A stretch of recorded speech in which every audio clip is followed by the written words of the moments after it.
All right, hey everybody. My name is Simon Brazier, and this is a little bit of a special video. I don't usually do on my YouTube channel. I'm going to have a conversation with my good friend David. He lives in Stockholm, the capital of Sweden.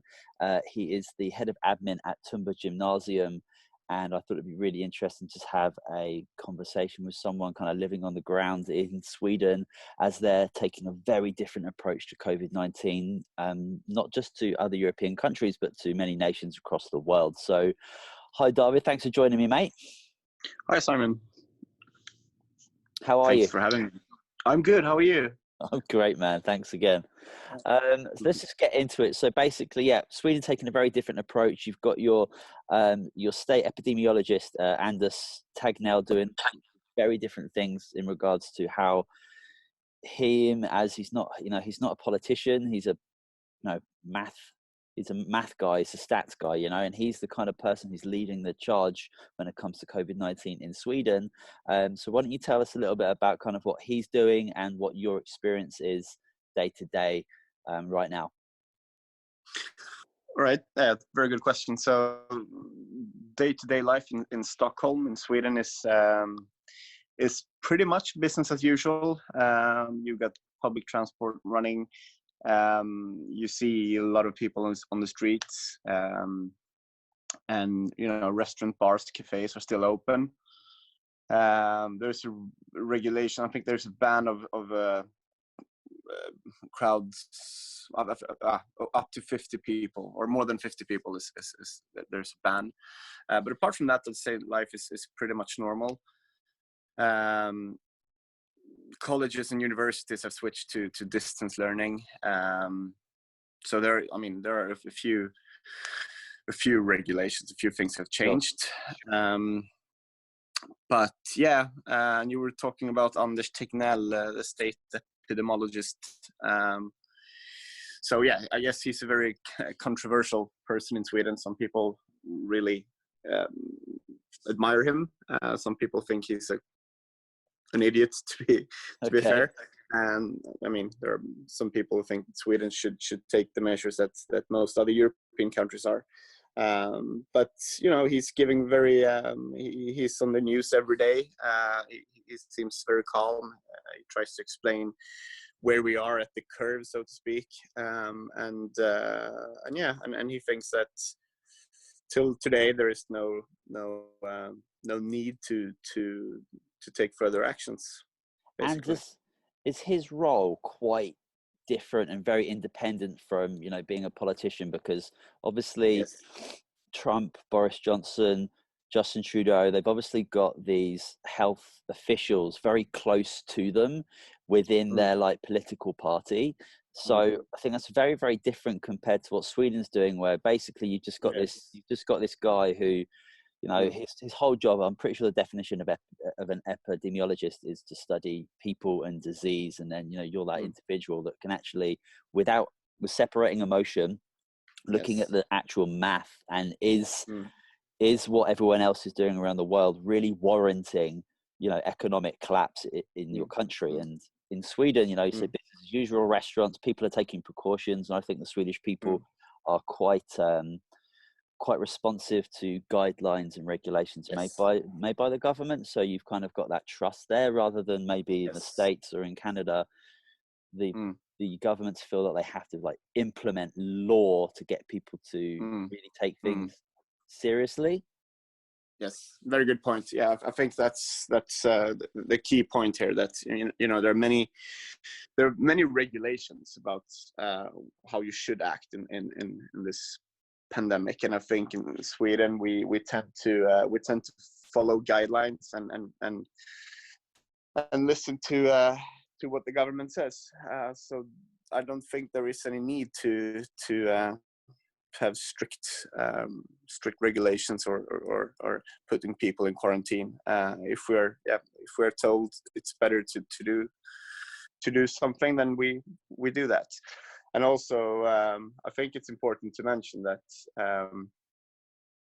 that since he is really in charge and he's not a politician, there is no need from the prime minister or from any other political party to show show power, to show that you're Doing strong something.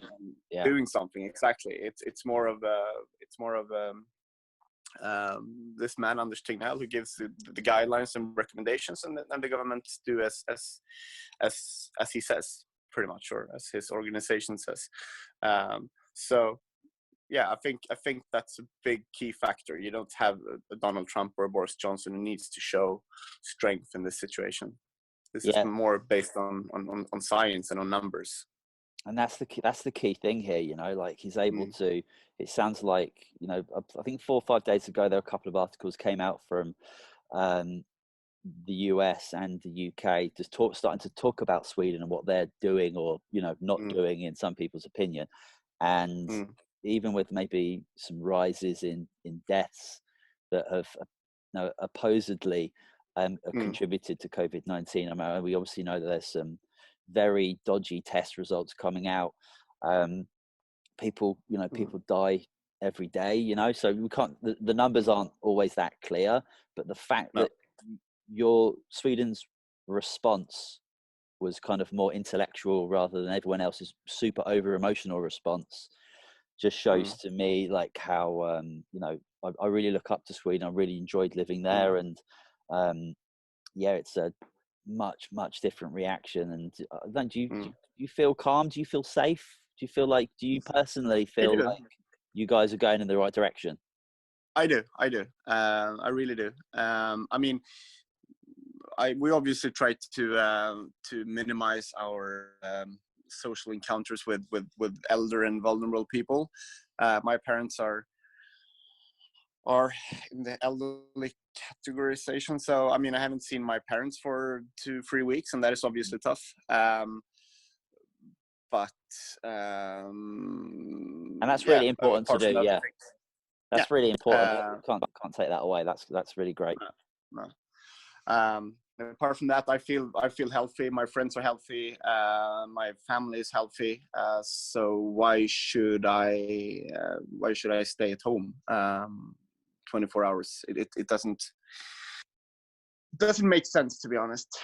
No, it really doesn't. And I think a lot of people around the world are, you know, coming to kind of that conclusion. Whereas, you know, obviously they're not denying there aren't people dying, but, you know, it sounds like with your guidelines and regulations in Sweden, then you're able to isolate and protect those individuals who are vulnerable and who are like immunocompromised and potentially sensitive to infection. But then everybody else. Also, I mean, Sweden. I think Sweden is quite known for the fact that we're good at social distancing, which is something we do normally. I mean, we don't, and I think about that even more when I'm out. You know, I always find an empty seat when I'm at the bus. I try to keep my distance from people. I don't necessarily hug people that I would hug otherwise. So of course you have to keep all that in mind, but if you do that, then I think my personal opinion is that you should be able to live quite normally. Yeah. So maybe the Swedish officials maybe have a little bit more trust in their people to, you know, take their own personal responsibility, use their own intelligence to make good decisions. And that's the key words: your own responsibility. Because it's exactly, because we do live in a democracy where people, you know, have the ability to not just voice their own opinions but make their own decisions. And like, you know, people have got to work, you know, people have got to make money, and there's no justification for the, you know, economic collapse, especially it's going to happen over in North America. And I truly wish that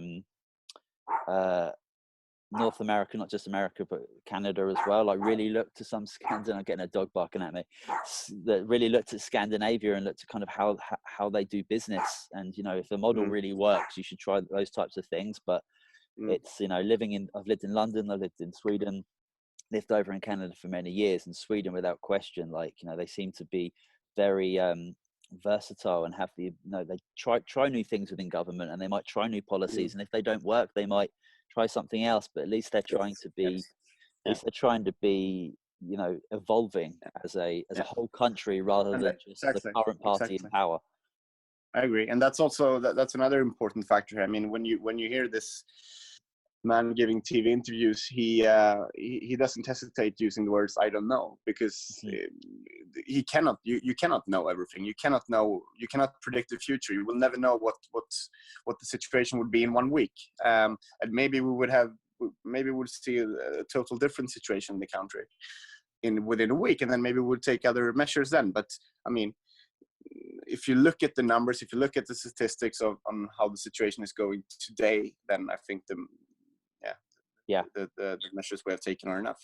And that's really great because, you know, Anders, he's obviously being open and honest. He doesn't have really doesn't really have an agenda politically to say or don't say anything.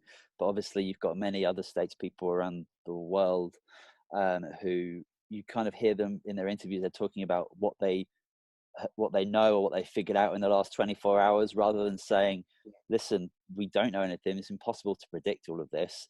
But looking at the current situation, this is what we're going to do. And if it changes, we'll, you know, respond accordingly. But yeah, it's, you know, there's not, you know, Sweden's it's a great, beautiful place. It's a bit cold and dark for my liking for long periods of times of the year. But there's times like this that I wish I lived in a much more evolved place. Yeah. Sure. Yeah. Yeah. Do you have anything else? Do you have anything else to add? I just wanted to try to get a few perspectives from because, you know, I can see I type Sweden COVID-19 into Google most days, and it's just 4 or 5 day articles, so nothing's really kind of, you know, not really able to kind of hear what's really going on for, like, you know, real people like yourself, you know. So it's I really appreciate your time today. Yeah. No, just want to add that it's obviously my own personal experience and my opinion. I think Sweden is quite polarized, and anyway, in this question, you have many people who think that we should do what most other European countries are doing. So I mean, it's controversy here as well, but the people are able to kind of make their own decision, and I think it's great that people can have the opinion of going one way or going the other. And it's my personal opinion that those people that may want to follow other nations, probably reacting out of fear and looking at these numbers and looking at these horror stories around the world. And, you know, not to say that these people's emotional states aren't valid, because they totally are, because it's a scary time. There's no doubt about that. Yeah.